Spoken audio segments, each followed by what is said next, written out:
Welcome to the Uncultured Opinions podcast. This is episode 25. Joined with me is You didn't Ethan sound and too Sam. sure about that. Bro, it's been so long at this point. It's like trying to We've just put out so many episodes, dude. It's just hard to keep track. It's like trying to count how many times we've had sex at this point. It's like you can't really it's so good that you can't keep track of it anymore. Do you mean us collectively? Yeah, us, like all three of us. Yeah, Brian keeps tally of how many times we have sex. Wait, That's like his fetish. like Or like the individually Beatles. or us as a group I think together? so. As a group, like the Beatles, where they do like the group orgies and everything, they would jerk each other off. This is a Yeah. very I awkward jerk start. Ethan off every episode. Bro, as soon as I turned 20, like I've just been more aggressive, so that's just what this pod's gonna be. You know, my mom told me she'd listen. She listened to one, and she's like, "I'd like it if you tone down the language." And I was like, "All right, next episode I'll tone it down." And she's like, "Okay, I'll listen to it." And now she's gonna listen to it, That's not what she said and last this is time. what she's. All right, now she definitely can't listen to it. I'm sorry, Ethan's mom. I wasn't told this information. I'm not sorry. It's fine, I guess. Anyway. Anyway, I'm joined by my two glorious co-hosts calling in from good old Kentucky, Ethan and No, Sam. you're calling into Kentucky. You're calling into Kentucky from No. Chicago. Two are in Kentucky. Me and Samuel are in the same room. So No, you were but the call-in. I edit That and doesn't- I take in. You send your audio to me, right? So you are calling in from Kentucky. Because if we were recording for YouTube, if we were recording video, you would be calling in and I would be putting it all in OBS, meaning you're calling in to me. No, you're totally Yes. Bro, you're just saying I'm wrong because you want to be right. wrong. No, Brent. If Samuel and I are here, It doesn't matter about You are calling the into us. number of people. No, Britton, listen to it logically. Yes, we are all on a call, but you called in to us because me This and is us Sam aren't officially on the call. Kicking Brent off. Yeah. Okay. That doesn't make sense. All right. It doesn't matter. Bro, that's like It doesn't matter. Nice long pause. So do you guys have you guys ate the Travis Scott burger yet? I have not had Travis Patty, but Cactus Jack did fuck me in the ass. I hate those. These are so funny. They are not This funny. might be the funniest TikTok. I mean, they are pretty funny because like there's a Bro, I video, love the ones when people are like, I got my dad to say it like this, and it's just like, Jesus Christ. but then you just hear like half of them are like the lady at the drive-thru. She's either like, Then they Is just that turn all? On sicko mode and you just hear it start blasting. or they'll be like, I don't know what you're trying to tell me, and then they turn on sicko mode. But no, I hate that meme. I think I want to go through McDonald's and just play sicko mode, but not order a Travis Patty. No, it's so dumb. Don't do it. See, the thing with those TikToks is like it's some of them are kind of funny, like the moments like you know what I'm here for, but then other times it's like I've been a fast food worker and it's just like you're just harassing these people and they don't get paid enough for this no, shit. 100%, they don't get paid enough to deal with all that garbage. It's really dumb. Yeah, it's so I hate fucking it. stupid. It's really dumb. Anyway, What have you guys been watching? The Boys, but you can hear about that later on our sneak Ooh. peek new thing. Actually, this comes out after that if we're getting it up this Tuesday. There's no way. Are you planning on getting it up on Tuesday? And following Tuesday. Following Yeah. Tuesday. Or do you think we can get it on Tuesday? That's literally What, 2 days your- from now. Your That's new in- show? Yes. Yeah, I'll get it up on Tuesday. You think you can get it on Tuesday? Yeah, I got it. See, the Like, only if thing it's- is, if we get it Bro, on... if it's 30 minutes, all I have to do is beep boop, like beginning, end, boop boop, add a couple filters to it, done. Yeah, you said that before, and then it went a week late. Okay, no, because the video ones is where it gets fucking. And how usually many times do we tell you? Usually, piss the video? Usually, listen. Usually those are easy. When I'm recording it from OBS on my end, it's easy. Literally, I go in, I just edit it, I upload it to YouTube, and I download that audio file, put it in Audacity. Done. But the only reason I had a problem with those other episodes is because we didn't record the audio on OBS, meaning it was so hard for me to line up the audio with the video, and then for some reason the audio was like shorter than the video, so I was like, what the fuck? Like, why is it line up at one point and 30 minutes later it doesn't line up anymore? And I was having a fucking mental breakdown. And we told you, piss the video. Don't worry about it. You're like, no, it's crucial part. And you go back on the video, like 3 views. And they're probably all us. It doesn't matter. I want it to be known to everyone listening, Ethan only cares about the views. No, I don't. It is a waste of time to do a video It's podcast really if not. no one watches the video podcast. No one, I hate to burst your bubble, no one listens to the the audio podcast. I mean, we got like 6 solid people. Yeah, we had 9 on our last episode. Exactly, 9. Is it really only 9? But we didn't post about it either, though. Yeah, I know. Mm-hmm. See, we didn't post about it, and we Silent still got on listens. social media, we get 9 listens. Which is also really dumb, because why the hell didn't we post about it? Yeah, that's my fault. Yeah. But I know Brucker listened. Shout out to him. That's what's up. Yeah, shout out to Film on the Rocks. Best film podcast ever. Gee, okay, Right. I wouldn't go that far. I'd say Yeah. second best. We're the Right best. below Uncultured Opinions. But they're close second. I'll give them that. They're very close second. They seem like fun dudes to drink with. Yeah, for sure. I got a drink I'd have- recipe from Nate. I haven't I tried have a yet. little...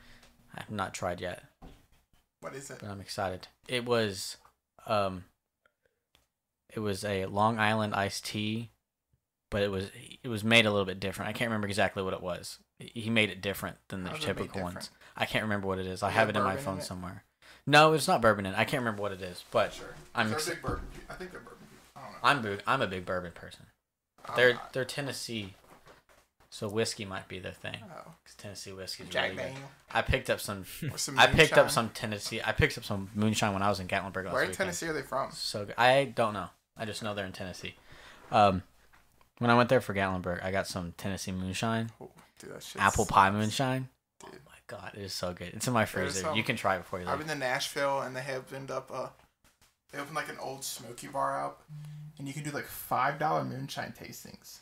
And Yeah, It's literally just like $5 and you get like miniature shots. Like they're really tiny. yeah. I Like, was. they're not even not even like they're maybe like a fourth. Of a Yeah, shot. we debated But doing you that. get a bunch of them for like $5, and you get Yeah. to try all the moonshine. See, we plus like 2 whiskeys, We debated that, and it was really cool. but Blair doesn't really drink, and I was the one driving because we took my car, Yeah, and I hadn't eaten anything. Yeah, And you I'm gotta a light. Uber when I'm you're a on light. vacation. I'm a lightweight as it is. you got to Uber So when you're on figured it vacation. was a bad idea. Safe than sorry. But I got some to take home.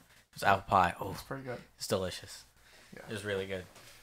Yeah, their apple pie. They have like a really good like coffee one too.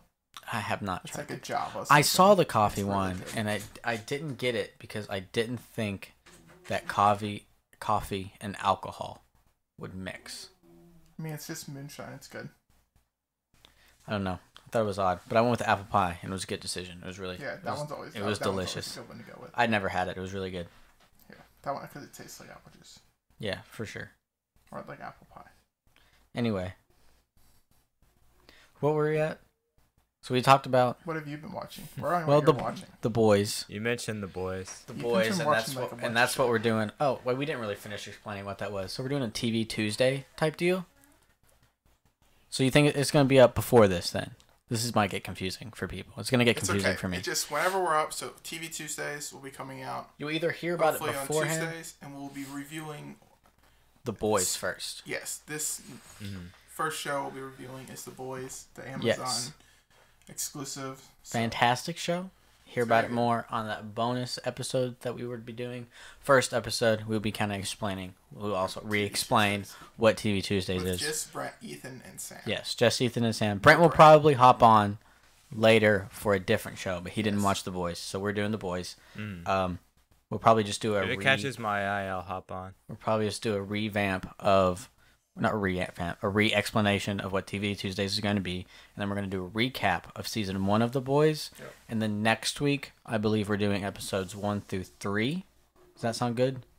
Yeah, that works. And then I think after that we'll probably just do the next however many are left, and then Yeah. we'll do it episode by episode. That And I works. think the next one probably be Mandalorian, but we'll figure that out as we go. But we're excited about it. I think this was going to be good. There will be short Well, I don't know. episodes This too. one will be over pretty soon. Cause I think it's 7 or 8 episodes. Yeah, it's pretty short, so we won't have that much. But anyway, that's what I've been watching. I haven't watched too much anything else. Dude, haven't you been watching like all of the Conjuring? Oh yeah, I totally forgot about that. So I've been watching the Conjuring Annabelle series, whatever you want to call it, in order. I only have one left, which is Conjuring 2. So there's The Nun, Annabelle Creation, Annabelle, Conjuring, La Llorona, Annabelle Comes Home, and then Conjuring 2. The only one that has anything above a 29% rating, I believe. I could be wrong. I'm pretty sure the lowest one I saw was like a 22 or something. But the rest were in the 20s, except for Conjuring, which is like a 96, super high, which I totally agree with. Yeah, Easily the best one. But I did not agree with the rest of the ratings. I will say, La Llorona, no bueno. Yeah, I heard it's terrible. And Annabelle Comes Home was absolute trash. It was horrendous. I want to go briefly in on that one because it was just terrible. But Annabelle and Annabelle Creation are both in the 20s or low 30s. Solid movies. Like, I thoroughly enjoyed those. Like, minimum I would give it would be a 50, and that would be low balling it. The Nun was pretty bad too. But like Annabelle Creation, I gotta go, or not Creation. Annabelle Comes Home, super dumb. So like, parents leave for the weekend. She has a babysitter. She's like, I think 12 or 13. She has a babysitter. They're staying there over the weekend. The babysitter's friend is a fan of the family, right? So she comes in asking all these questions. Doesn't know the kid at all, but she's very nice. And then she kind of breaks in to the room. So if you've seen The Conjuring, you know how it has the room of all of the possessed demonic items that are locked in the room. The whole room's blessed or whatever. So she breaks into the room because she's curious. Well, and then at first I was like, this stupid bitch. I was so mad. And then we find out later, spoilers if you haven't seen it, but we find out later that the main reason was she lost her dad in a car crash where she was driving earlier in the year. So she was looking for a way to have contact with him because she needed closure. So like, she still don't break into people's private parts, not private parts, but private areas of the house where you're very obviously not supposed to be, where the babysitter told her not to go, the kid told her not to go. But anyway, fast forward a bit, they end up basically letting loose half of the demons that are in there. A good chunk. Annabelle gets out, which is the worst one. Took them like 3 movies to like legit actually trap her. Annabelle gets out. I think La Llorona gets out too. I could be wrong on that. No, not La Llorona. There's another wedding one, like Demon Bride type ghost or whatever. She gets out. There's like 4 or 5 different spirits that get out, and like, huge wreck of the house. But then also this child, who her only experience is her parents, but she's never gone with them. She only knows like lore and stuff. She doesn't know very little about demon capturing or per se. More than your average person would, but like, she's also a child. She's never done it before. Yeah. And then there's the babysitter and the friend who know absolutely nothing about it. And they manage throughout the weekend, basically one night, to get all of them back and contained in the room and blessed and everything by themselves. And I'm like, this is such bullshit. Are you telling me that these 2 people who have been doing it for 40 years took them a week and a half to rid the Annabelle curse from the Conjuring movie, and it like almost killed half of them? They had to do an exorcism and everything. But a kid and 2 people who've never done it before get it in a night, and nothing bad really happens. Like, it was just so dumb. It was poorly written. But I have one left, Conjuring 2, which is also rated pretty high. So I'm excited to watch that one. And then there's a new one coming out this year, the 3rd Conjuring. Conjuring ones have been pretty solid. Yeah, the only one I had seen prior was Conjuring. I hadn't seen any of them prior, maybe bits and pieces of it. But anyway, that's what I've been watching. I will say, I thought that series though, because it was shot out of order. So I don't remember the exact dates, but like the releases skip around through years. Like the first one, The Nun, was like 2016, and the first one to come out was like, I think maybe The Conjuring was like 2012 or something. But they're all out of order. But if you watch them in order, they flow together really easy. Like they did a fantastic job at tying them in together, even though they were released out of order. Like watching them in chronological order made perfect sense. I wasn't confused one bit. That they did extremely well. Some of the movies were poor, but pretty good. I would still recommend all of them, I think. But whoever wants to go next, I went on a little tangent there. Oh, well, that's pretty much the whole episode. Ethan just spent the whole time talking about the Conjuring series, so tune in next week where we talk about... I'm thinking about ending things. Something that's actually good. Nah, but I've been watching, yeah, I've already been, like, caught up on The Boys. So, pretty much every Friday, like, me and my girlfriend watch that. So, watched that 2 nights ago, so that was pretty good. Not really a lot.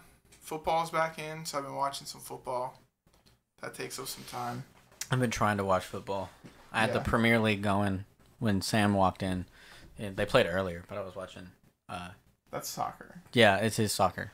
Yeah, I'm talking about American football. I know you are, but I was saying I'm getting back into sports was my Okay. consolation. Because I've been wanting to watch football. I got to find somewhere I can watch it. I had to get a Peacock subscription to watch Premier League, but it's only like $5 a month. It's not that bad. Was free. It is free, but it's $5 a month if you want the live sports. Oh, okay, gotcha. Yeah, which was cheaper than the Hulu one and the ESPN one, and neither of them have Premier League on there. Gotcha. So I think I can get NFL through my DirecTV. So. But yeah, so I'm watching the sports. Pretty big sports dude. Pardon if you hear my dog in the background. NBA is coming up, or NBA Finals are coming up, so that's pretty hype. I'm excited for that. That's pretty much it. I don't really watch a bunch of stuff. I'm watching some like Twitch streamers. Ninja's back on Twitch, so big fan. I never really watched any streams. I like Ninja. I like Ninja and Tim the Tatman. I've seen clips of Tim the Tatman. I like him. I think he's funny, but I've never really watched him. He's probably my favorite streamer. He's just relatable. Pretty funny dude overall.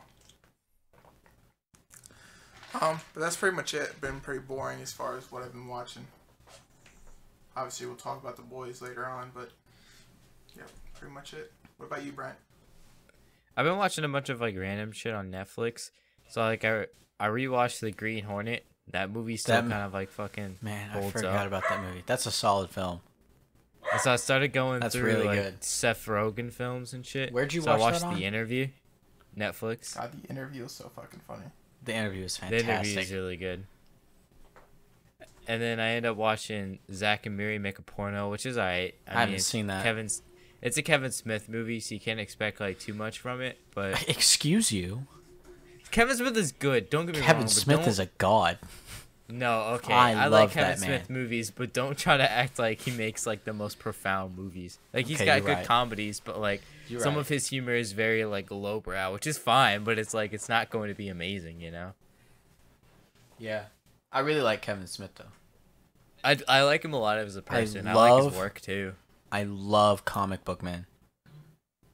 Mm-hmm. I love Yeah, it was that a really show. that was a really good show when that was airing. Yeah, that's a great show. And then I watched Pineapple Express, and I mean I know it's a classic, and I Solid. liked it. I like it. It's just like maybe it's just because I wasn't stoned or anything, but I was just kind of like okay, and it was a good movie, and I kind of just left at it. I didn't laugh too much, but I enjoyed it. You know. Yeah, surprised you like that one, Brent. It's got a lot of marijuana in it. No, I've been trying to Remember- get past that. Remember Honestly, when he wouldn't? He was so opposed to doing. What was it? It was the. no, okay. Literally, all I said was like, "Damn, I was not gonna watch that movie," but I didn't make it as big as a fucking deal as you guys say. Every You made time it you a say pretty the damn big story. deal. Yeah. You were like, no, you guys not fucking blow having it it. out of proportion every time you say the story. Yeah, it's another Kevin Smith movie. what was it? True. Why are we so bad at movie It was- names? It was freaking It was Jay and Silent. Yeah, it's Bob Jay the and Silent. reboot. Yeah. Well, but Brent that was was- so opposed to it. Brent's like, I'm not watching it. There's drugs. That's not what the fuck I said. There's It drugs sounded involved. I like. can't watch it, guys. Anyway, then I watched The Kissing Booth 2, and it was really fucking Oh my bad. That God. movie is I heard it was really so bad. Fucking dude, the first one is so bad. It's bad. Both of It's them like- are terrible. We watched the first one, Like me and my girlfriend probably like around when it came out, we were bored. We put it on. We hated it. So when 2 came out, we were just scrolling through Netflix and we're like, oh shit, I guess we should watch it to see how bad it is. And it was like, it took us 2 sittings to finish it. It was fucking. Yeah, I don't know. It was That's awful. where I watched it with I watched the first one with my girlfriend over quarantine. Yeah, we watched the first And she one was too. like, I was like, oh my god, this is terrible. I finished the whole thing. So then, like, I didn't even know the second one was coming out. So the second one dropped, and I'm like, okay, let's watch it. Like, it can't be as bad as the first one. And it might have been worse than the first one. I didn't see the second one, but I was Like, not a it fan was of the so first bad. one. It was Oh. just so cringy. I watched Peanut Butter Falcon. Yeah, you said that was good. It was great. That movie looks really It's good. a fantastic film, and it even put Shia LaBeouf as my current favorite actor. Man, I liked Shia for a while. he's a damn good method actor. He's kind of crazy, but shit, he's nuts. It kind of. He is. Did you it kinda watch sucks that? Did you watch that thing that they did, the script reading that they did, like the Zoom script reading or whatever, where he was on? He was like No. hammered. Yeah, You know what I'm talking about? He was, I mean, He was like- high. Yeah, but he's method acting. But he was That's also what he was fucking also nuts. method acting. He was nuts in that. Yeah, People were he, like, well, people were like, he's everybody. yeah. No people one were was like- really trying super yeah, hard. they were kind of reading it. I mean, who else? Morgan Freeman. Morgan Jennifer Freeman was like, Aniston, yeah, but like McConaughey, Jennifer John Aniston, Legend, Brad Pitt. Brad Pitt were just kind of reading it. I mean, they were acting a little no one bit, was but really like acting really hard. Shia was just like he put his heart into it. But he does. I'm sure he does that every time. But man, he's a damn good actor. He's pretty solid. He's a damn good actor. I want to binge some of his other movies that I haven't seen. Fury's fantastic. I got to rewatch Fury. I want to watch Kid's that full, insane. I want to watch that full Fast Times at Ridgemont High reading. I started it and got like 10 minutes in. It's pretty good. I didn't watch the whole thing. I only saw clips from it. I've seen a couple of clips. The one with like Morgan. The one with like Jennifer Aniston and Brad Pitt. With the whole scene. Yeah, It's people pretty were kind funny of because freaking they're out like about that. formally married and everything. Mhm. So it's like really awkward. I think it's very funny. Every clip you see, it's like Matthew McConaughey is just laughing in the corner. Yeah, because of It's Shia. like everybody's just like acting really funny. I think the only other thing I really watched was Due Date. It was on Netflix. I was like, whatever. Oh, we watched that It's like too. I'd never seen it before. Yeah, same. Due Date. Like RDJ was good, but it was like It's with Oh, Robert yeah, Downey I Jr. did see it. and That Zach was really funny. Galifianakis. That was really funny. Oh my god, I wouldn't have thought those two together would have been good, but that movie cracked me up. That is not a. I didn't laugh too much, but I enjoyed it. No, you that's know, it was not a fun movie. ride. That's not a team I would have ever picked out to Yeah. make a movie together. But it was good. That one was really good. All right, It just kind of like a movie like that kind of reminds me of how good an actor like RDJ is, because like I mean, it's not that good of a movie, but it was like he really carried it. Like he really kind of like he was really good in that movie. It made me Zach I'm so Galifianakis fucking is one of the tired. best comedies. yeah. Zach Galifianakis is pretty good. Anyway, are we into this week's episode or movie? I mean, Yeah, we can jump into it. okay. This one's gonna be hard to jump into. This one's without really getting hard. Spoilers. I was gonna. Yeah, that's what I was try gonna to stay say. spoiler free for the beginning here. I don't think we can. I think as soon as you go into it, you're gonna have to jump into it because I don't think we can rightfully explain it without doing any spoilers. Because the only way Yeah. to explain it is by giving away the big thing. I think we have to do. agree. There's, if you want to watch. Okay, first off, we watched. I'm thinking of leaving on Netflix. It I'm came out. thinking of ending. I'm things. thinking. That's right. I'm thinking of ending things on Netflix. Came out like 2 weeks ago. It's been showing up. We all decided to watch it, and man, that movie is confusing as can be. But then once you figure out what happens, it all makes sense. And after I figured out what happened, the movie is fantastic. No, it's still confusing. No, it's still confusing, but I like it a lot more. I was really okay. But anyway, if you're gonna watch it and you don't want spoilers, I would suggest leaving now because you can't explain it without doing a spoiler right off the bat. I don't think there's you can no discuss way it to without- kind of, like. I can't tell you what this movie No. is without. Yeah, really, I was like- telling someone else about it, and they were like, "Tell me about it without spoiling it." I'm like, I really can't. I was like, it is the most bizarre film, but you can't explain it to someone without spoiling it. Like, it's pretty It's crazy. like Even Netflix's description doesn't even really like. No, the fit it at description, all. because like I was like 10 minutes into it, and then I read the description again, and I was like, I'm just so confused. So spoilers right off the bat. So about 5 seconds, I guess we can start discussing it. So if you wanted to watch it, I would hop out now. Man, first off, did you like the film? Yes. I walked out of it and I was like, I don't hate it, I don't dislike it, but it's not for me, because like maybe it's because I'm a dumbass, but I just like it seemed alright, and I was bored throughout most of it, but that like I understand what it is, you know, it's an artsy movie, and there's like nothing wrong with that. Yeah. It's one of those you have to think about. Like people are calling it pretentious because you think about it for more than 5 minutes. I don't think it's like, pretentious is not the word I would. I feel like its audience base is very particular. It's not going to appeal to your typical moviegoer. You know what I mean? Like there are a lot of people that I would not recommend this movie to, and it's not because it's a bad movie. It's just because if you want to watch this movie and enjoy it, you have to think about it after you finish the film. You have to really, really analyze the movie, and really you're going to have to watch it twice. Because I'm going to go back and rewatch it knowing what I know now, and I think it would be even more enjoyable. But you kind of have to break it down scene by scene. It's really odd. So it's one of those movies that really gives you like random scenes of like stupid shit, and you're like, what the fuck is happening random right now? I scenes- do not understand this. See, the random scenes I thought were so bizarre, and after I finished it, I looked up like an explanation of the film, because I kind of thought I knew what it was, but I wasn't sure. I was really confused, and then I read something, and I was like, okay, this makes sense. And I thought about it more, and then I watched a video, and it broke down specific scenes, and then after watching that video, I was like, okay, this movie is actually genius. But the average person is not going to come to that conclusion. You have to watch. It's very odd. It's a very specific basis for who would enjoy this film. But it starts off.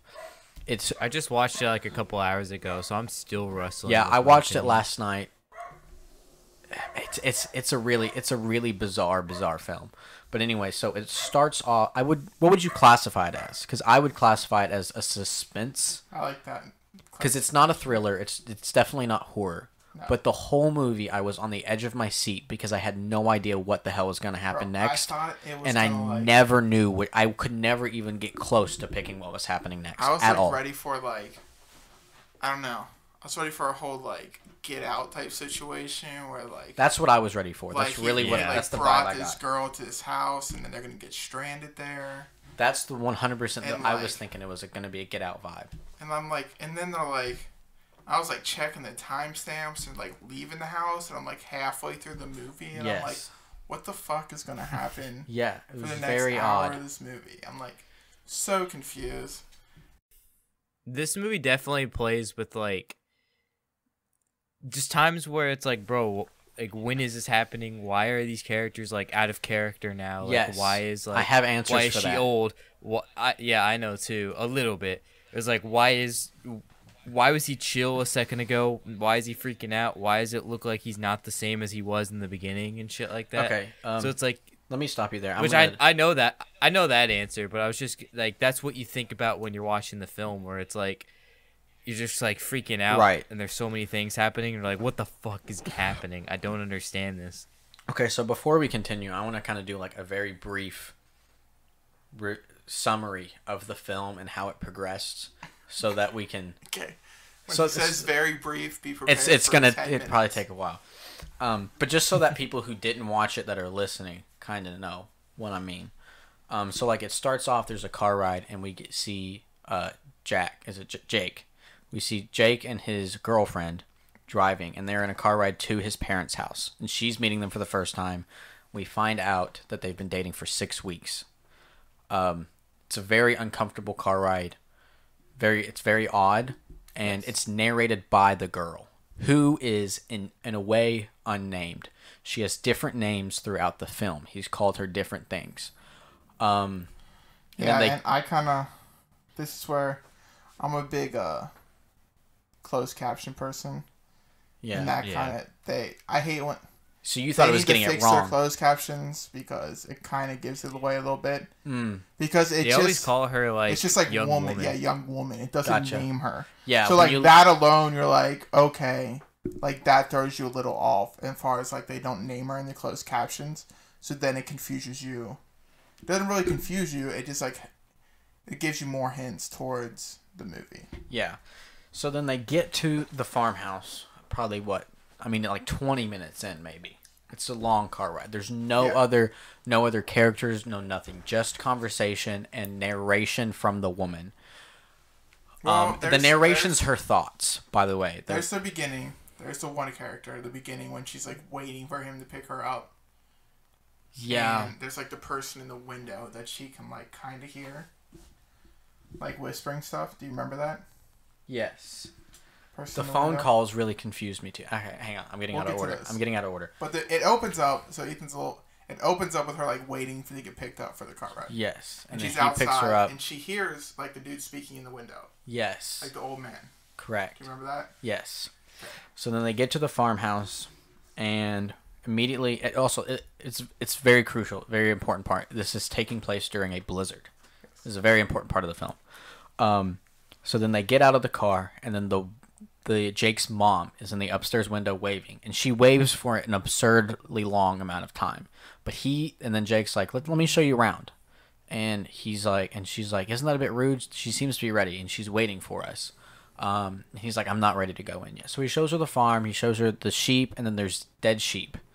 There's No, a dead pigs. No, there's a dead sheep and two dead lambs, and they're gotcha. frozen. Remember? Yeah. So they're frozen, and she's like, "What do you do with those?" And she's like, she's upset about it, and like he couldn't be bothered.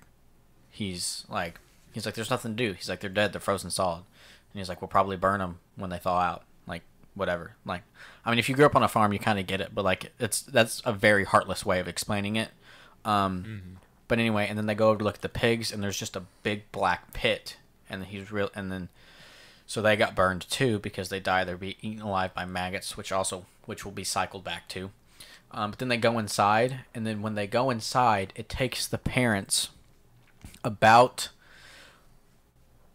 five minutes or so, a while before they come downstairs. It's a very uncomfortable amount of time, and all the conversation is very comfortable. It's an uncomfortable movie.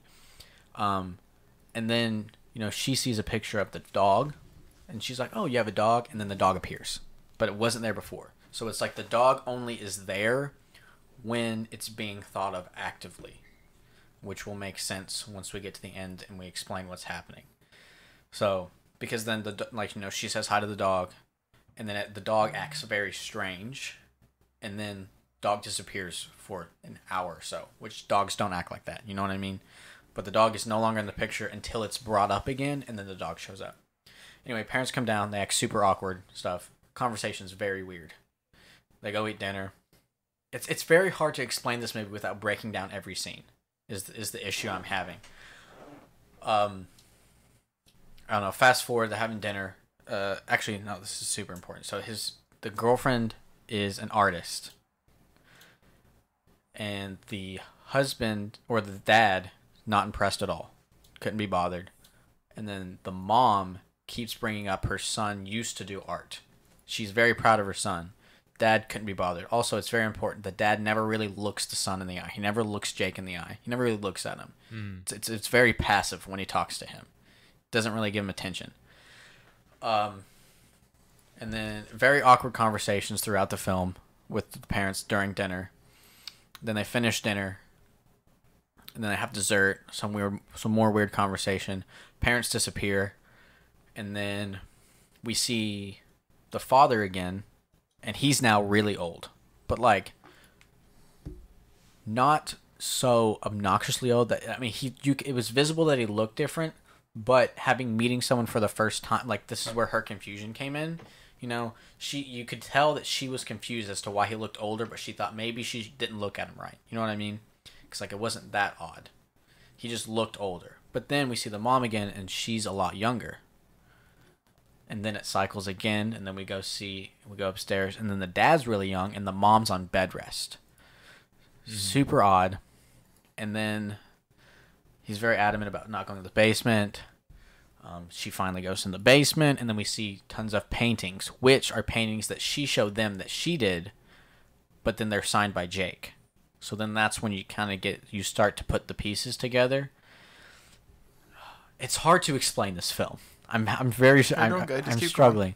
Also, it's very important. Throughout the scene, we see random scenes of an empty high school with just a janitor and a play going on.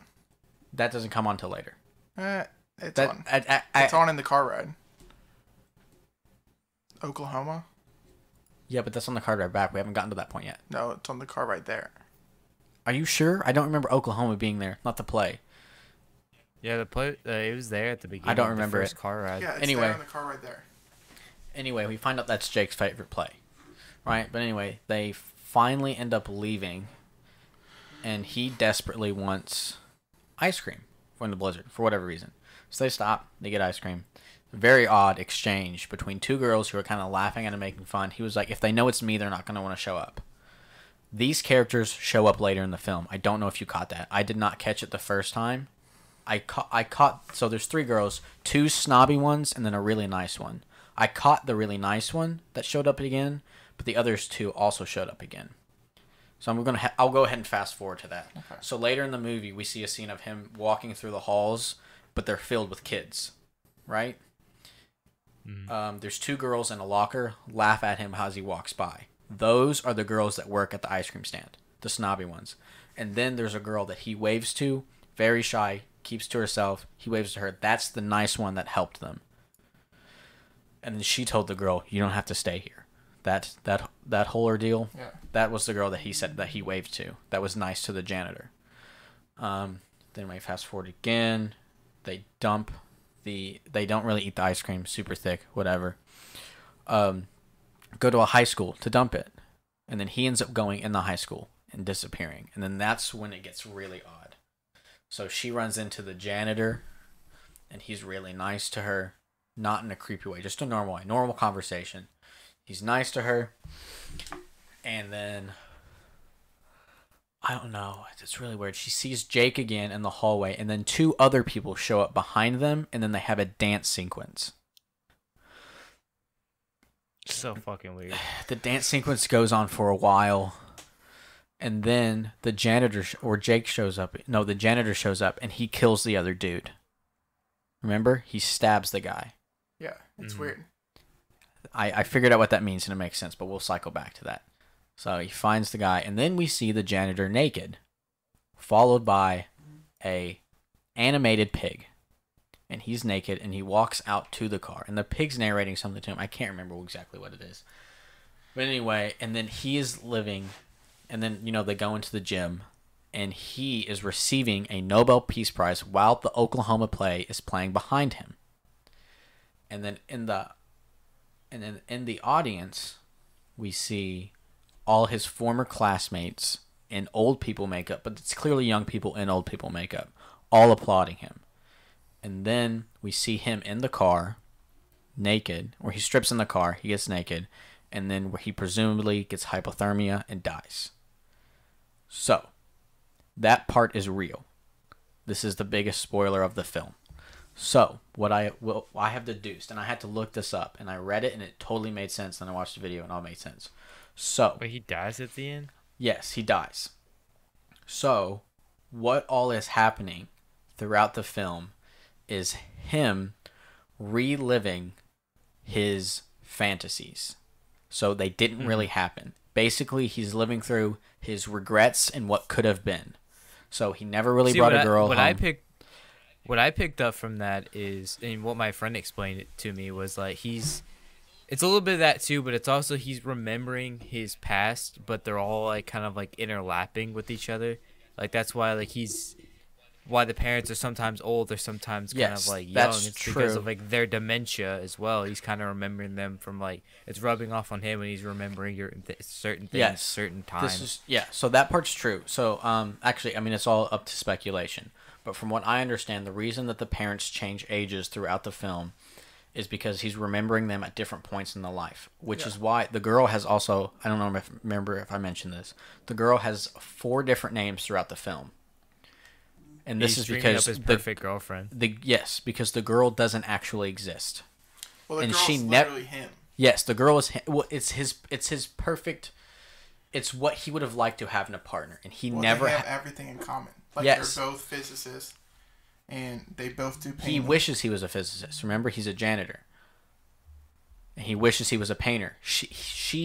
So he's not a physicist. Yes, I get that. So, but in the beginning of the movie, they're both physicists. Yes, and it changes when they get to the parents because the parents don't lie about what he actually is. Okay. Then we find out he's a janitor. Well, So the at the beginning, girlfriend- it also says, the girlfriend says that they both have different jobs, but he's like interested in hers. Yes. Yeah, he's like, So "Wait for Jake." the girlfriend is also mostly her occupation and her successes are what he wishes he could have been. So that's why. So the paintings That makes sense. so the paintings that she's really proud of that she shows the mom and dad, and then we see later are his paintings. Remember, when she goes in the basement, she sees her paintings that she quote her paintings, but she sees them and she realizes that they are his paintings. So he is living his success of what could have been through a possible fake girlfriend that he wishes he would have had, which is really confusing. Also, at one point, she looks at a picture and she sees herself younger briefly, and then it changes into him, and she's like, "Do you know who that is?" And he's like, "It's me." And then you hear her narration. She's like, "That's impossible. That's me." And then it switches. Yeah. Which is the first nod to realize that they are one and the same, and she is a figment of his imagination. Very confusing what'd you say? film. Oh, that painting. No, No, the the picture. picture on The the wall. picture of him as a Yeah, child. that's that what I meant. switches. That's what I meant. Yes. So there are also two scenes in the film where you can hear the parents arguing in the background, which is basically, I don't know how to say it. Basically, we're being told that he didn't have that great of a childhood. Not necessarily great, but he didn't come from the perfect home. So we hear them arguing in the background. He clearly was overloved by his mother because he's embarrassed by his mother because his mom was very proud of his paintings, but he wasn't. And she always brought it up. He wasn't proud of his paintings, but he wanted to be a painter, which is why he lived them through his fake girlfriend. Which is why the mom, whenever he would explain something, when the girlfriend, quote, girlfriend, who we find out doesn't exist, is excited about her painting, she immediately says, "Oh, well, Jake was a painter too. He was really good." But then the dad, who also really rarely looks at him, doesn't give him that much time of day, doesn't like painting. Remember? Yeah. He's like, "I don't get it." He's like, "It doesn't make any sense to me." Never really gave him the time of day. That's influenced by the painting. We see that again because he doesn't care, which is probably part of the reason why he gave up painting is because his dad thought it was a waste of time. Yeah. But then he also wanted to go into physics, but he never did. He took an easy life, a lonely life of living by himself, which is also, it's very interesting. So there's that scene at the beginning of the movie in the car, and she says, this quote stuck with me the whole film. She says, what was the quote? She goes, "Sometimes people stay in an unhealthy relationship because it's easier than leaving." And not necessarily unhealthy as in bad relationship, but just unhappy.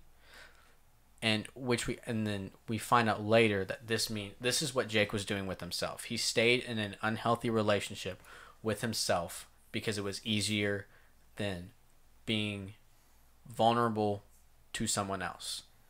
Does that make sense? Mm-hmm. And like, remember the story that he tells his parents of how they met? Yeah. You know, he approached her. He was shy, but he approached her. He asked for a number and everything. That's something he could never do in real life. It's something he would have always wanted to do, but he couldn't. But that's the story he figmented in his head. Yeah.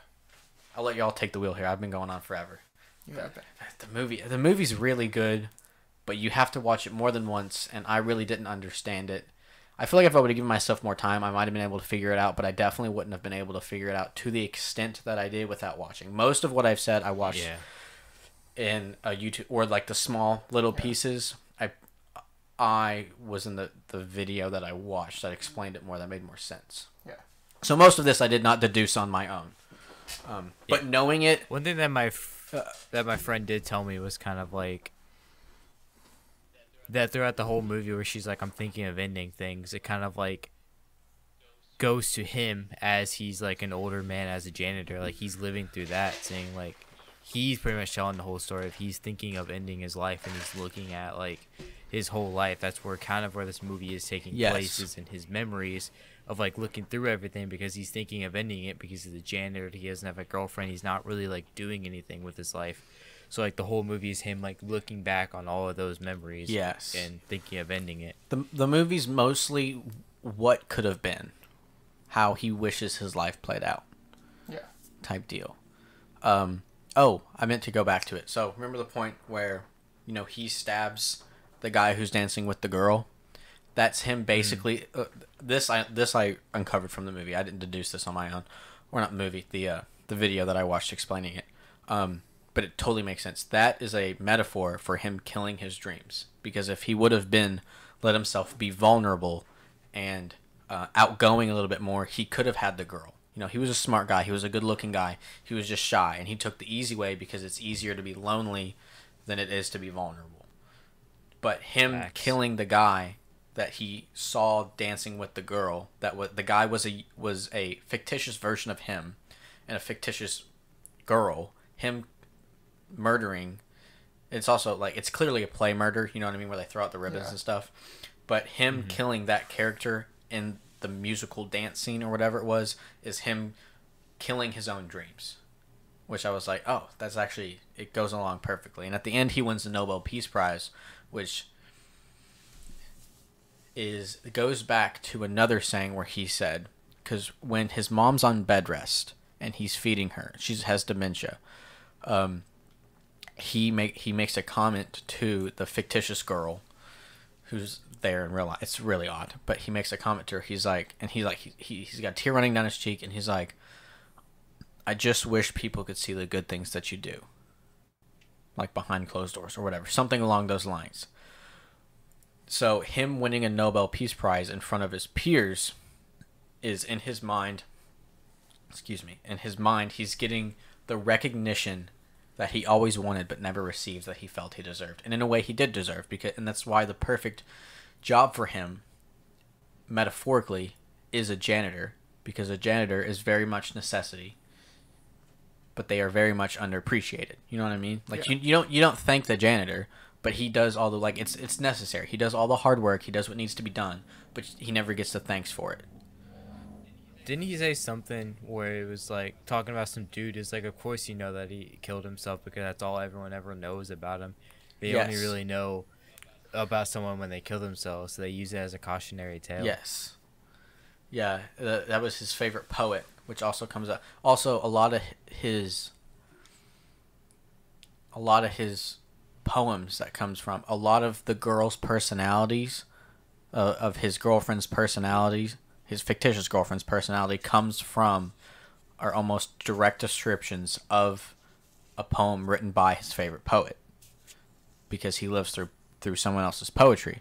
So he gets his ideal woman through what he reads, which is why that was the kind of person. You know, she was very smart. She was also a writer. You know, she did everything that he could have wanted, was the perfect girl. So a lot of who she was who he wishes he could be. It's very odd. That's where even that poem in the car ride to the place wasn't her poem. Yes, it was from his favorite poet. poet. The favorite poet.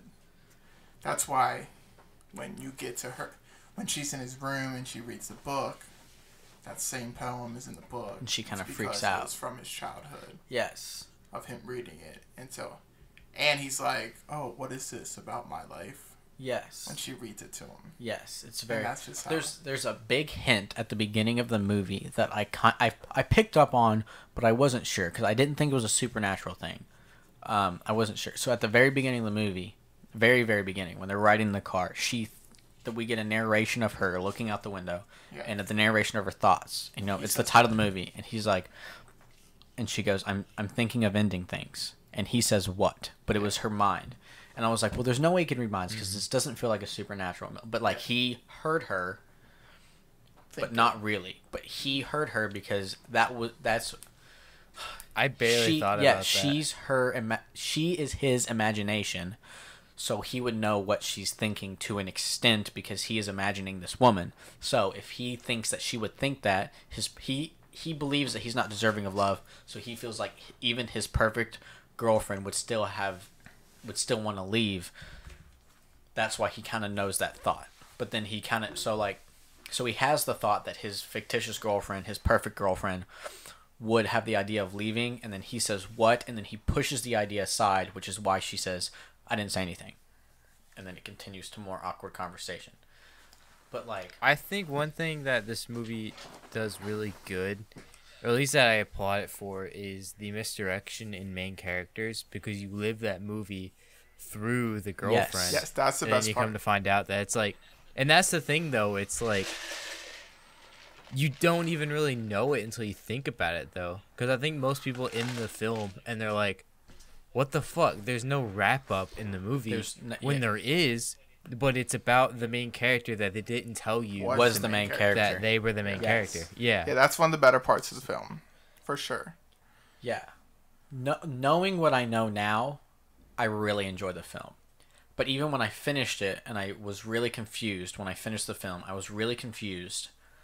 But I never hated it. I never disliked the film. I liked it even when I was confused.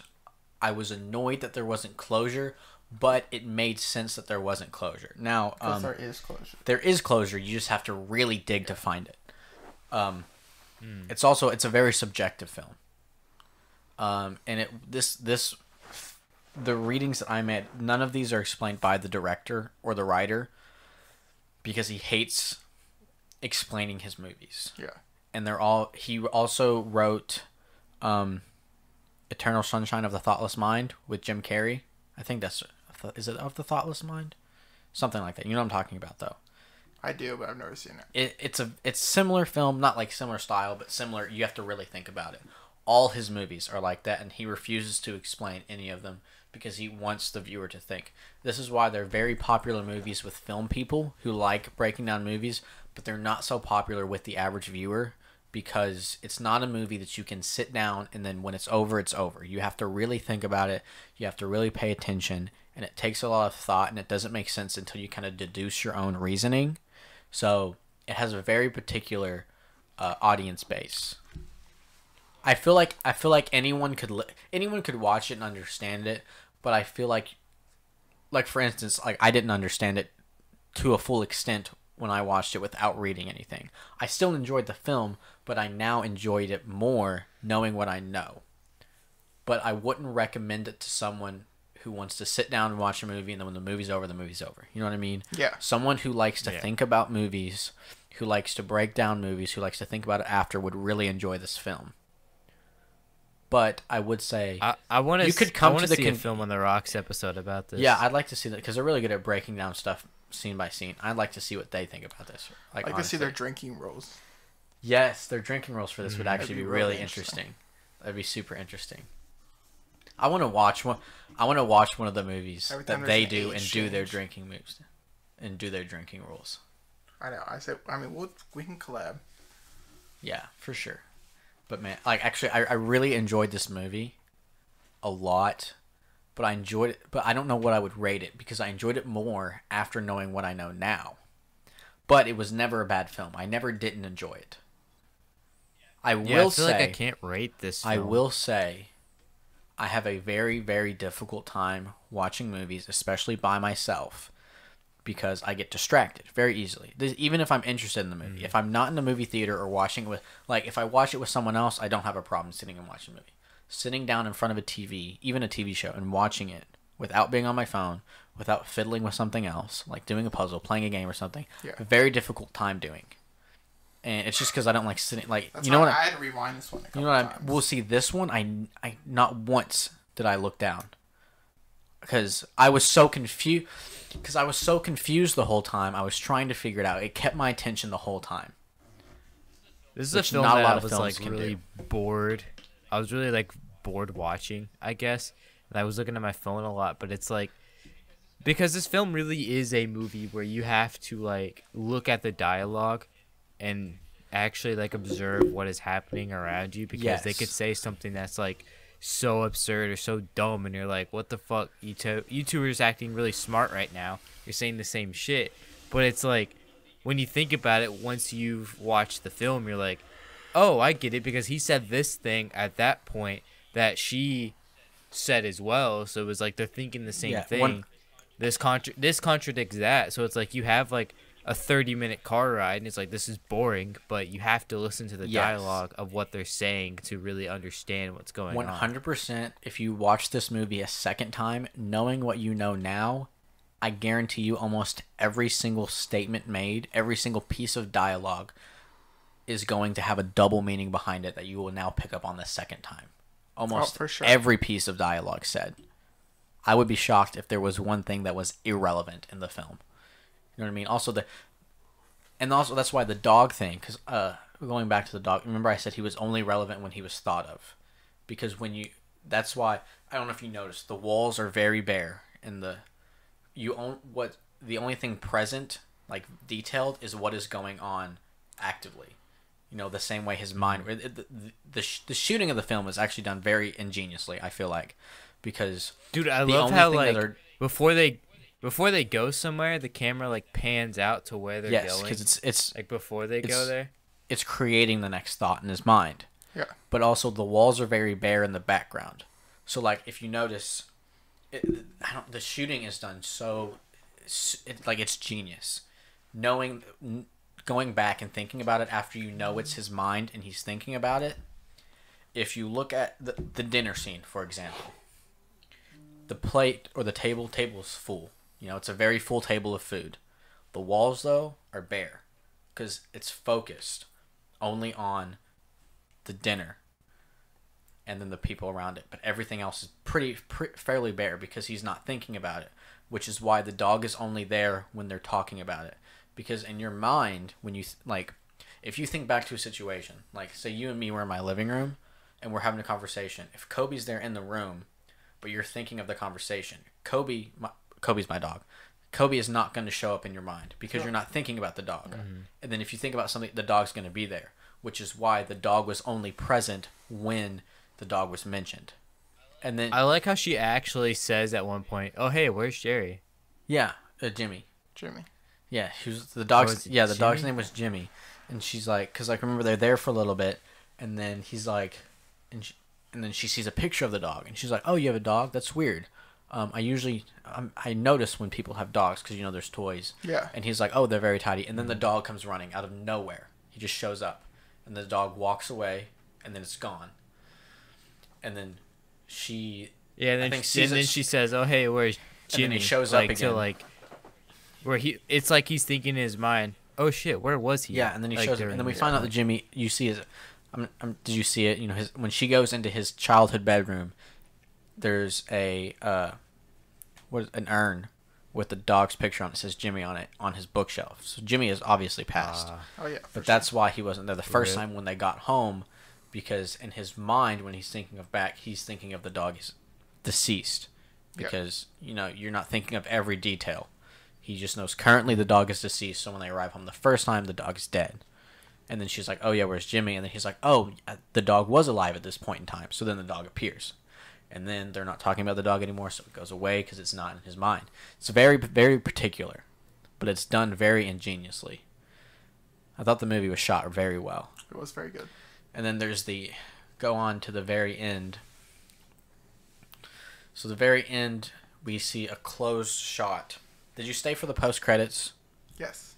So, no. Yes. There's not a lot, but it's more of a sound than anything. So it ends with we see a blank shot of a car totally covered in snow. His truck, yeah. Yeah. And then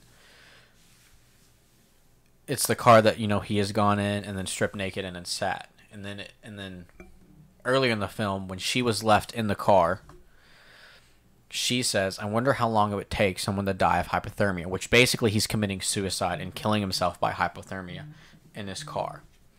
But we see a close shot, and then it's a very interesting shot because the shot is pictured as one of his all his paintings that we see earlier in the basement, they're all landscapes. That's all he paints. The shot is done like one of his landscapes. None of his landscapes have people in it, and this one didn't have people in it either. And also the father makes a comment on. He's like, I don't know how to feel about a painting. He's like, a painting can't give me feeling. Like, a painting can't make me feel sad unless I see a picture of someone who is looking sad. So, like, a landscape wouldn't make him feel any emotion because he's not being told what emotion to feel. Yeah. That's what the dad says. Yeah. So that's what we see at the end. But it's a very dreary scene, but it's also the brightest shot of the film because it's during the daytime. It's covered in white, super high. So basically he's getting closure because he's now died, but maybe in his death he can live the life that he always wished he would have had. And then the credits roll, and then at the end credit scene we have the exact same shot, but there's a sound of a snowplow, which inevitably would be someone finding his dead body. But it's closure. It's a lot to think about. It's the most digestive movie that I've probably ever watched. That I really had. I don't think I've ever thought about a movie as hard as I've thought about this one. I have two things that pointed out that I still don't get. The first one would be the phone calls.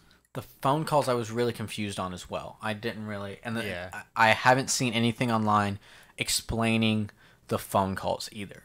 So like at 2 points in the movie, she gets phone calls, and I can't remember what the exact quotes are, but it's an old man, presumably himself, telling him.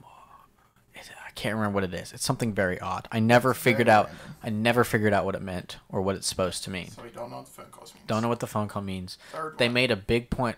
Go ahead. The second one. What? Okay. So the rashes. That's what I was gonna say. So the rashes are, we see them on his mom's foot, or is that his dad's foot? The mom's foot. And then the chick at the diner's arm. Yes. Is that it? And it's yes, as far as I know, and it's very clear it is important to the film, but I don't know what it means. I have an idea. I haven't. Theory. Yes. My theory is that, like, obviously he's sitting in the car and he's dying, right? And so, like, you're just thinking back. So, like, the things that are going to hit when you are getting hypothermia is, like, you're going to lose circulation in your legs, in your feet first, in your hands, and then it's going to work its way up. So, like, I don't know if, like, those are, like, the rashes are, like, signs of hypothermia. And, like, you see it. Like, he's seeing it in his memories because he's seeing it on his real-life person. Does that make sense? Do you see what I'm trying to say?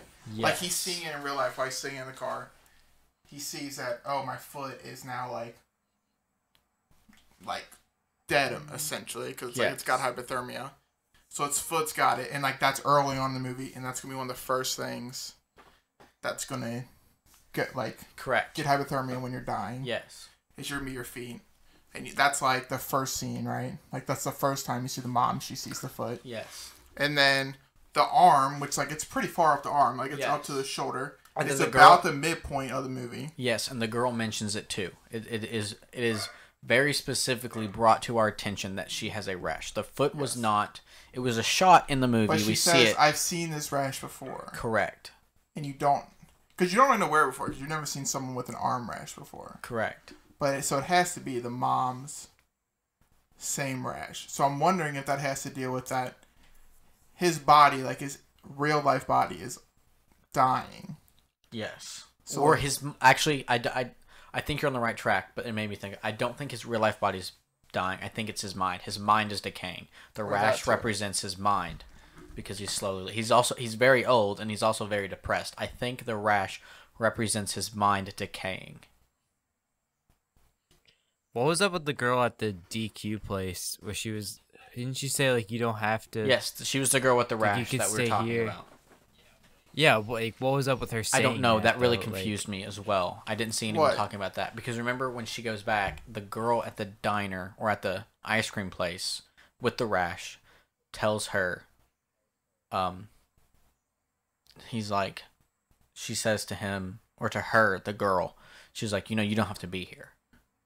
Which is weird because it's a thought in his mind. I think it's his mind saying that he is not deserving of love. I think that's what that means. Or it could be have to be the fact like because didn't you say it's the same girl from the school? Correct. It's the one So that it it's could the be the girl fact that that- acknowledged him. It could be the fact that Didn't she say you can go? he doesn't need to like. It's like you don't need to work as a janitor. Like you can do better things.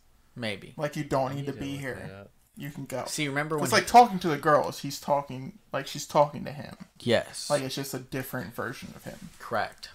It's the way I think of it. So like her saying that to her, is essentially her saying it to him. himself.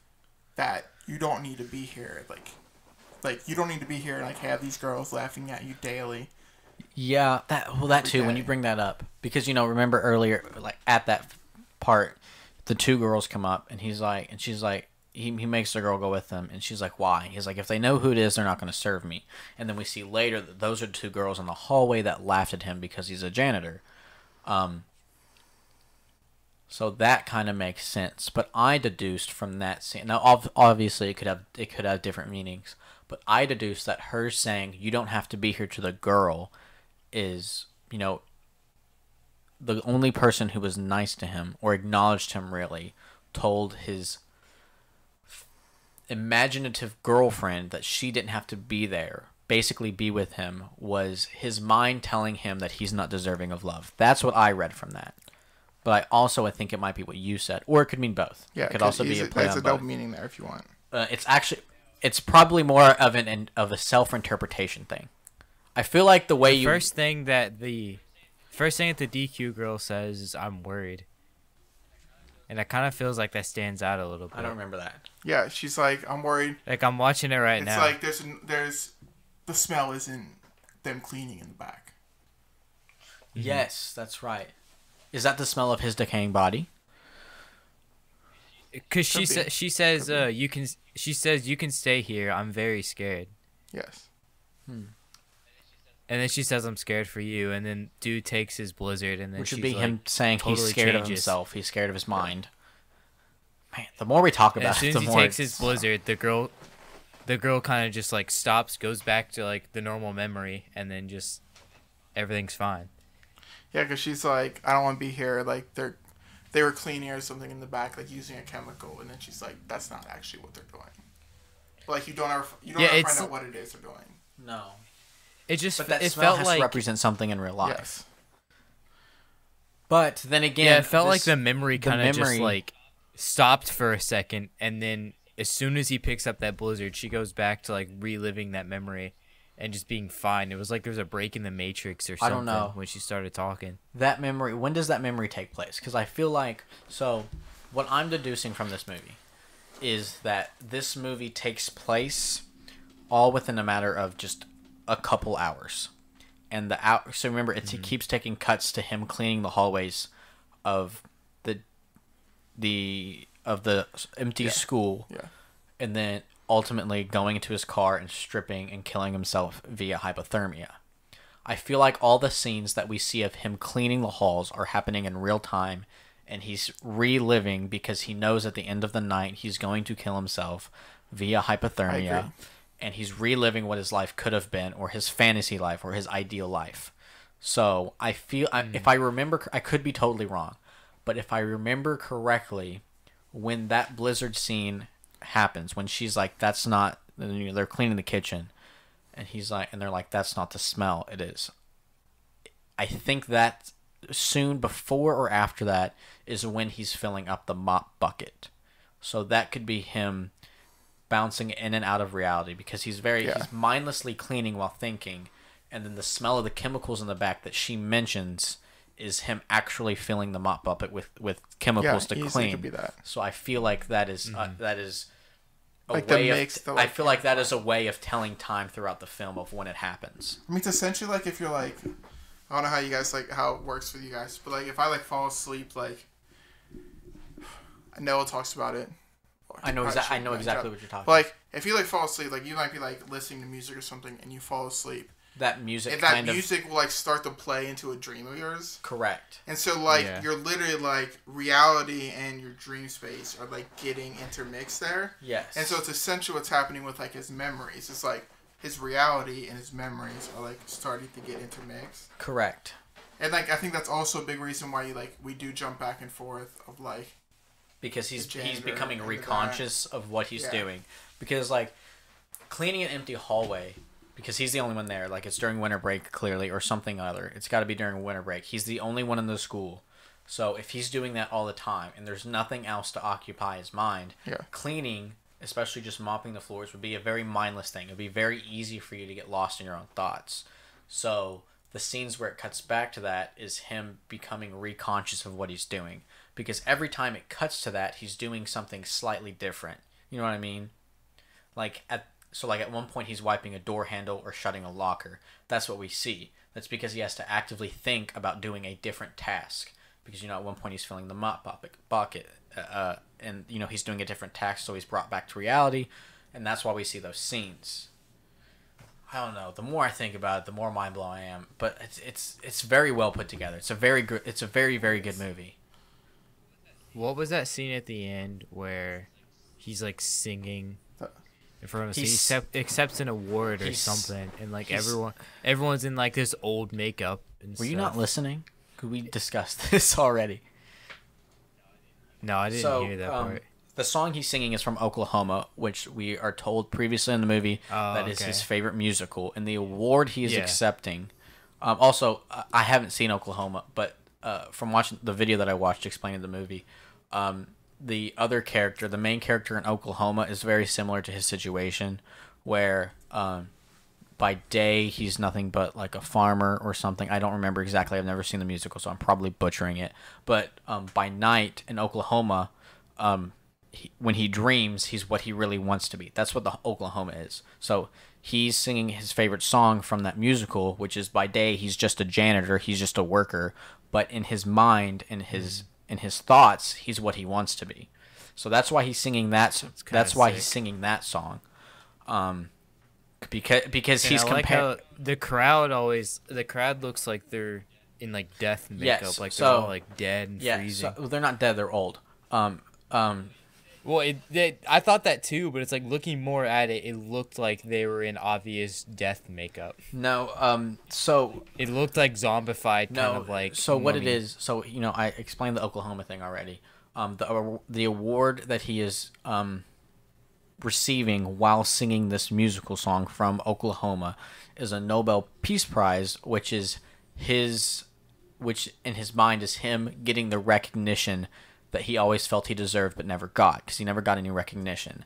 The people in the crowd are, it's all very clearly young people and old people makeup. That was that's a clear decision made. It wasn't they couldn't get old people to fill the crowd. They chose to get young people to put in old makeup, which the reason they did that is what it's supposed to be is, in high school, it gets mentioned there that his peers always made fun of him. He was always a loner. So the crowd is his peers, but he hasn't seen them. So he remembers them as kids. So the only way for him to remember them as old people is just kids in old people makeup. High schoolers. They're young people. So it's his peers from high school acknowledging his success, which he never got. They never acknowledged him in high school. So that's why we see young people in old people makeup, is because that's how his mind sees them, because he only knew them when they were young. He doesn't have an image of them as an old person.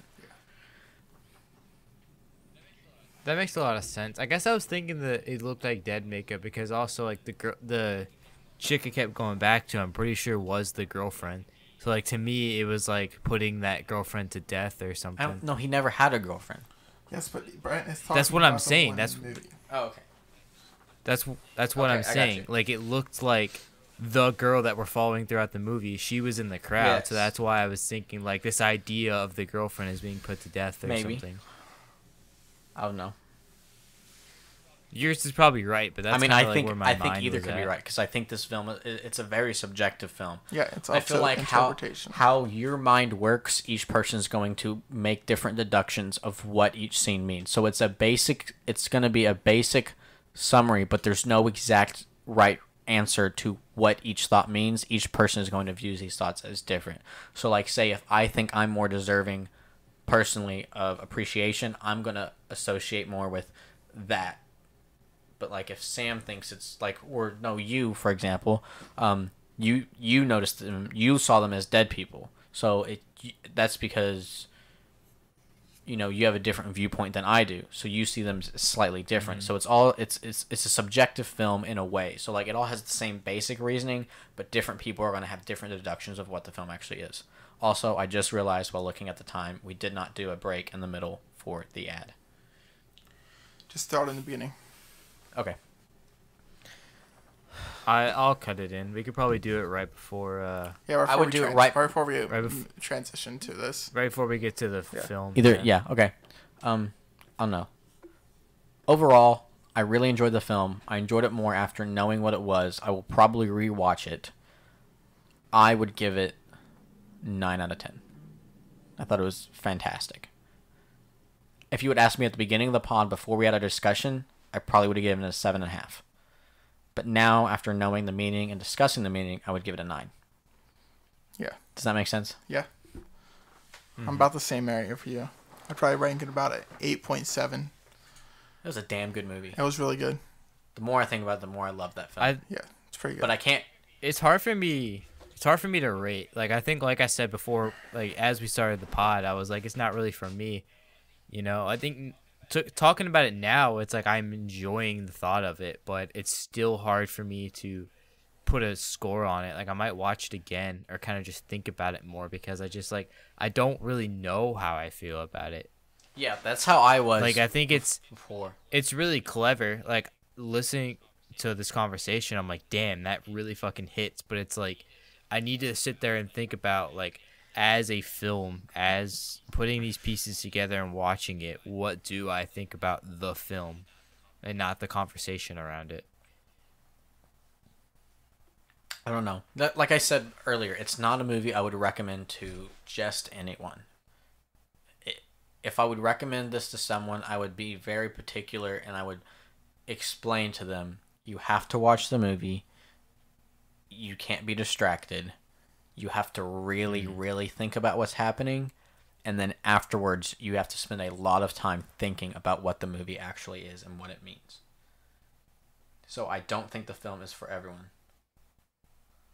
But I feel like, I don't know. I really enjoyed it. I thought it was fantastic. I absolutely thought it was amazing. I don't have any more to say on it. If either of you do. But I think that was a good episode. I think The floor is Sam's. Nah, I don't have anything else. I think that was our best episode That yet. was pretty good. I think that was our most focused episode we have ever had, and the most we've ever broken down a movie. Yeah. By far, easy. And Yeah, we barely usually talked it's like, over this each other movie's at all. good. Well, that's because you were talking the entire time. I know. Ethan's like, we barely talked to each other while I talked the entire time. 90% of this was me. I don't know. I feel like this was a good episode. I really enjoyed this one. It was pretty solid. Yeah, it was a good episode. All right. Yeah. Brent, what'd you rate it again? Yeah. He said he couldn't. Oh, I can't rate it. I don't really know what I think about it, honestly. Like I think I still agree with I don't hate it and I don't dislike it. That's how I was this morning. At the beginning I said it's not for me, and I think now it's like I want to watch it again or think about it more because I'm not sure how it holds up For as sure. a film in my head. Gotcha. I think it's brilliant though. Like everything we've been talking about It is is brilliant. it's I'm a like, brilliant damn, film. that really fucking hits. It's a great movie. It is good. Honestly, I'll give it an 8 out of 10. Thinking about it, like it really does kind of. The more you think about it, and the more you understand it, I think it deserves that for real. I'm probably going to watch it again. The movie's great. It's pretty good. Do we have a movie for next week that we can give our listeners Not yet. something to look forward to? Devil We can All do the that Time. one. I don't know what that is. It's also on Netflix. It was the other one that we were debating doing. It's got it just came out this week, I believe, Oh, okay, maybe last yeah. week. Tom Holland and Robert Pattinson. I want to watch Ratchet. It's very highly rated. We could do Ratchet too. It's got Sarah. It's like the creators of American Horror Story. I don't know. Pick one right now. Pick one right I now. think it's a TV show. So let's do I the think top right. Devil all the time. The Devil All the Time? Yep. All right. Join us next week for our Devil All the Time review. This will be out Wednesday, today, if you're listening. It better be. Better not have someone say, Wednesday was yesterday. But, well, thanks for listening. Thank and you. we'll Tune see in next you week. next week, or we will see you yesterday if you listen to TV Tuesdays. Yeah, Maybe. possibly. Or next Tuesday. Or next Tuesday. We'll see. We'll see. We might not push it on Brent to. Yeah. Have a nice day, guys. All right, That's Brent. pretty quick. All right, That's a close us wrap. out, Brent. That's a wrap. That's a wrap.